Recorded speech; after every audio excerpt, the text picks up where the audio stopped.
BFP Pangasinan patuloy naman na pinalalakas ang puwersa para sa kaligtasan ng publiko laban sa sunog. Para sa detalye ng balitang yan, kasama natin Idol Matthew Pacheco. 104.7 IFM Report.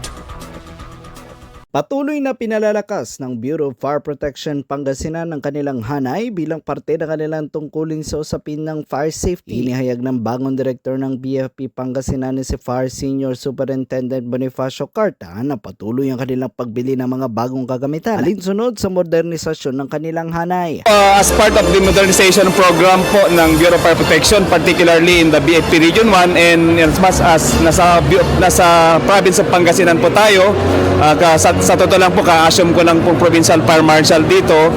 Tuloy-tuloy po yung pagpro-procure pa rin natin ng mga equipments, recruitment po ng mga additional BFP personnel. Sa ngayon po kasi medyo depleted pa rin po yung strength ng ating mga BFP personnel sa region. Aniya pa, tuloy rin ang iba't ibang trainings ng kanilang mga kawani para sa garang operasyon laban sa sunog o anumang emergency response. Tuloy-tuloy po yung pagkakandak natin ng mga trainings ng ating mga personnel tulad ng pagsasagawa ng mga uplan ligtas na pamayanan para sa mga community po ng ating mga Bureau of Fire Protection. Siniguro rin ni Carta na gumagamit na ng body camera ang bawat fire station sa lalawigan alinsunod sa utos ng DILG. Yung pong directive po ng DILG ay na tumutugon po ang BFP dyan at sa ngayon po sa pagkakandak po natin ng mga fire safety inspection sa ating mga community ay naka-equip na po ng body cam to assure the integrity and accountability as at the same time the responsibility of our fire safety inspector na wala pong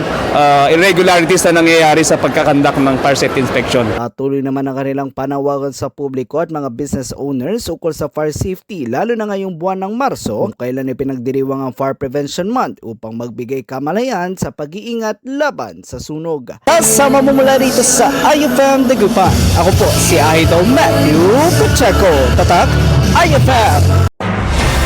IFM News. IFM News. IFM.